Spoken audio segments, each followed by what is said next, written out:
Day 89, Conquest and Judges, Judges 1 through 3, Ruth 1, Psalm 132. Let's begin. Judges 1 through 3. After the death of Joshua, the sons of Israel consulted the Lord, saying, Who will ascend before us against the Canaanite, and who will be the commander of the war? And the Lord said, Judah shall ascend. Behold, I have delivered the land into his hands. And Judah said to his brother Simeon, Go up with me to my lot, and fight against the Canaanite, so that I also may go forth with you to your lot. And Simeon went with him. And Judah went up, and the Lord delivered the Canaanite, as well as the Perizzite, into their hands. And they struck down 10,000 of the men at Bezek. And they found Adonibezek at Bezek, and they fought against him, and they struck down the Canaanite and the Perizzite. Then Adonibezek fled. And they pursued him and captured him, and they cut off the ends of his hands and feet. And Adonibezek said, 70 kings, with the ends of their hands and feet amputated, have been gathering the remnants of food under my table. Just as I have done, so has God repaid me. And they brought him to Jerusalem, and he died there. Then the sons of Judah, besieging Jerusalem, seized it. And they struck it with edge of the sword, delivering the entire city to be burned. And afterward, descending, they fought against the Canaanites who were living in the mountains, and in the south, and in the plains. And Judah, going forth against the Canaanites who were living at Hebron, the name of which from antiquity was Kiriath-arba, struck down Sheshai, and Ahiman, and Talmai. And continuing on from there, he went to the inhabitants of Debir, the old name of which was Kiriath-Sepher, that is, the city of letters. And Caleb said, Whoever will strike Kiriath-Sepher, and will lay waste to it, I will give to him my daughter Achsah as wife. And when Othniel, the son of Kenaz, a younger brother of Caleb, had seized it, he gave his daughter Achsah to him in marriage. And as she was traveling on a journey, her husband admonished her, so that she would request a field from her father. And since she had sighed while sitting on her donkey, Caleb said to her, What is it? But she responded, Give a blessing to me. For you have given me a dry land. Also give a watered land. Therefore Caleb gave to her the upper watered land and the lower watered land. Now the sons of the Kenite, the relative of Moses, ascended from the city of palms, with the sons of Judah, into the wilderness of his lot, which is toward the south of Arad. And they lived with him. Then Judah went out with his brother Simeon, and together they struck the Canaanites who were living at Sephath, and they put them to death. And the name of the city was called Hormah, that is, anathema. And Judah seized Gaza, with its parts, and Ashkelon as well as Ekron, with their borders. And the Lord was with Judah, and he possessed the mountains. But he was not able to wipe out the inhabitants of the valley, for they abounded with chariots armed with scythes. And just as Moses had said, they gave Hebron to Caleb, who destroyed out of it the 3 sons of Anak. But the sons of Benjamin did not wipe out the Jebusite inhabitants of Jerusalem. And the Jebusite has lived with the sons of Benjamin in Jerusalem, even to the present day. The house of Joseph also ascended against Bethel, and the Lord was with them. For when they were besieging the city, which was previously called Luz, they saw a man departing from the city, and they said to him, Reveal to us the entrance to the city, and we will act with mercy toward you. And when he had revealed it to them, they struck the city with the edge of the sword. But that man, and all his relatives, they released. And having been sent away, he went out to the land of the Hittites, and he built a city there, and he called it Luz. And so it is called, even to the present day. Likewise, Manasseh did not destroy Bethshean and Tanakh, with their villages, nor the inhabitants of Dor and Ibleam and Megiddo, with their villages. And the Canaanite began to live with them. Then, after Israel had grown strong, he made them tributaries, but he was not willing to destroy them. And now Ephraim did not put to death the Canaanite, who was living at Gezer. Instead, he lived with him. Zebulun did not wipe out the inhabitants of Kitron and of Nahal. Instead, the Canaanite lived in their midst, and became their tributary. Likewise, Asher did not destroy the inhabitants of Akko and Sidon, Alab and Aksab, and Helbah, and Aphik, and Rehob. And he lived in the midst of the Canaanites, the inhabitants of that land, for he did not put them to death. Naphtali also did not wipe out the inhabitants of Beth Shemesh and Bethanath. And he lived among the Canaanite inhabitants of the land. And the Bethshemeshites and Bethanathites were tributaries to him. And the Amorite hemmed in the sons of Dan on the mountain, and did not give them a place, so that they might descend to the flatlands. And he lived on the mountain at Har-Heres, which is translated as resembling brick, and at Aijalon and Shaalbin. But the hand of the house of Joseph was very heavy, and he became a tributary to him. Now the border of the Amorite was from the ascent of the Scorpion, to the rock and the higher places. And an angel of the Lord went up from Gilgal to the place of weeping, and he said, I led you away from Egypt, and I led you into the land, about which I swore to your fathers. And I promised that I would not nullify my covenant with you, even forever. But only if you would not form a pact with the inhabitants of this land. Instead, you should overturn their altars. Yet you were not willing to listen to my voice. Why have you done this? For this reason, I am not willing to destroy them before your face, so that you may have enemies, and so that their gods may be your ruin. And when the angel of the Lord spoke these words to all the sons of Israel, they lifted up their voice, and they wept. And the name of that place was called, the place of weeping, or the place of tears. And they immolated victims to the Lord in that place. Then Joshua dismissed the people, and the sons of Israel went away, each one to his own possession, so that they might obtain it. And they served the Lord, during all his days, and during all the days of the elders, who lived for a long time after him, and who knew all the works of the Lord, which he had done for Israel. Then Joshua, the son of Nun, the servant of the Lord, died, being 110 years old. And they buried him in the parts of his possession at Timnath-Serah, on Mount Ephraim, before the northern side of Mount Gash. And that entire generation was gathered to their fathers. And there rose up others, who had not known the Lord and the works that he had done for Israel. And the sons of Israel did evil in the sight of the Lord, and they served the Baals. And they abandoned the Lord, the God of their fathers, who had led them away from the land of Egypt. And they followed foreign gods and the gods of the peoples who were living around them, and they adored them. And they provoked the Lord to wrath, forsaking him, and serving Baal and Ashtaroth. And the Lord, having become angry against Israel, delivered them into the hands of plunderers, who seized them and sold them to the enemies that were living on all sides. Neither were they able to withstand their adversaries. Instead, wherever they wanted to go, the hand of the Lord was upon them, just as he said and just as he swore to them. And they were greatly afflicted. And the Lord raised up judges, who would free them from the hands of their oppressors. But they were not willing to listen to them. Fornicating with foreign gods and adoring them, they quickly deserted the way along which their fathers had advanced. And having heard the commandments of the Lord, they did all things to the contrary. And while the Lord was raising up the judges, in their days, he was moved to mercy, and he listened to the groaning of the afflicted, and he freed them from the slaughter of their oppressors. But after a judge had died, they turned back, and they were doing much worse things than their fathers had done, following strange gods, serving them, and adoring them. They did not abandon their pursuits and their very stubborn way, by which they were accustomed to walk. And the fury of the Lord was enraged against Israel, and he said, For this people has made void my covenant, which I had formed with their fathers, and they have despised listening to my voice.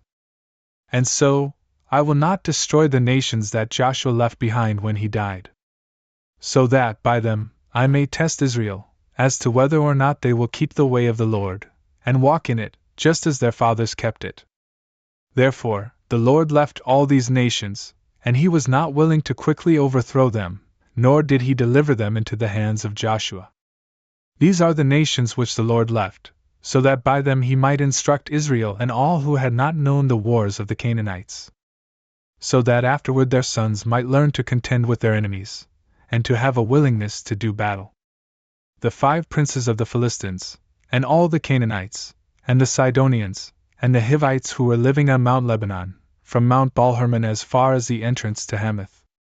And he left them, so that by them he might test Israel, as to whether or not they would listen to the commandments of the Lord, which he instructed to their fathers by the hand of Moses.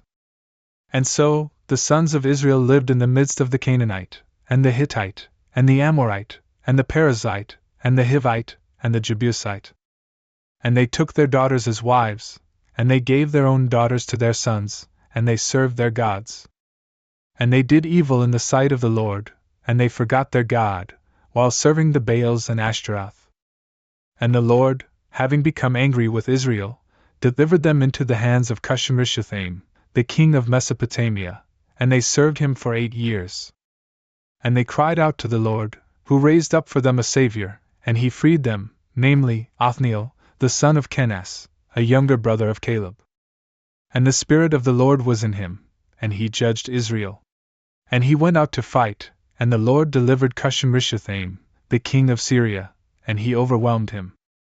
And the land was quiet for 40 years. And Othniel, the son of Kenaz, died. Then the sons of Israel resumed doing evil in the sight of the Lord, who strengthened Eglon, the king of Moab, against them because they did evil in his sight. And he joined to him the sons of Ammon and the sons of Amalek. And he went forth and struck Israel, and he possessed the city of palms. And the sons of Israel served Eglon, the king of Moab, for 18 years. And afterward they cried out to the Lord, who raised up for them a Savior, called Ehud, the son of Gera, the son of Benjamin, who used either hand as well as the right hand. And the sons of Israel sent gifts to Eglon, the king of Moab, by him. And he made for himself a 2-edged sword, having a handle, reaching to the middle, the length of the palm of a hand. And he was girded with it under his cloak, on the right thigh. And he offered the gifts to Eglon, the king of Moab. Now Eglon was exceedingly fat. And when he had presented the gifts to him, he followed out his companions, who had arrived with him. And then, returning from Gilgal where the idols were, he said to the king, I have a secret word for you, O king. And he ordered silence. And when all those who were around him had departed, Ehud entered to him. Now he was sitting alone in a summer upper room. And he said, I have a word from God to you. And immediately he rose up from his throne. And Ehud extended his left hand, and he took the dagger from his right thigh. And he thrust it into his abdomen, so strongly that the handle followed the blade into the wound, and was enclosed by the great amount of fat. Neither did he withdraw the sword. Instead, he left it in the body just as he had struck with it. And immediately, by the private parts of nature, the filth of the bowels went out. Then Ehud carefully closed the doors of the upper room, and securing the bars, he departed by a back exit. And the servants of the king, entering, saw that the doors of the upper room were closed, and they said, Perhaps he is emptying his bowels in the summer room. And after waiting a long time, until they were embarrassed, and seeing that no one opened the door, they took the key, and opening it, they found their lord lying dead on the ground. But Ehud, while they were in confusion, escaped and passed by the place of the idols, from which he had returned. And he arrived at Sirith. And immediately he sounded the trumpet on Mount Ephraim. And the sons of Israel descended with him, he himself advancing at the front. And he said to them, Follow me. For the Lord has delivered our enemies, the Moabites, into our hands. And they descended after him, and they occupied the fords of the Jordan, which cross over to Moab. And they did not permit anyone to cross. And so, they struck down the Moabites at that time, about 10,000, all strong and robust men. None of them were able to escape. And Moab was humbled in that day under the hand of Israel. And the land was quiet for 80 years. After him, there was Shamgar, the son of Anath, who struck down 600 men of the Philistines with a plowshare. And he also defended Israel. Ruth 1. In the days of one of the judges, when the judges ruled, there was a famine in the land. And a man from Bethlehem in Judah departed to sojourn in the region of the Moabites with his wife and 2 children. He called himself Elimelech, and his wife Naomi, and his 2 sons, the one Mahlon, and the other Chilion, Ephrathites from Bethlehem in Judah. And entering into the region of the Moabites, they stayed there. And Elimelech the husband of Naomi died, and she remained with her sons. They took wives from among the Moabites, of whom one was called Orpah, and the other Ruth. And they lived there 10 years.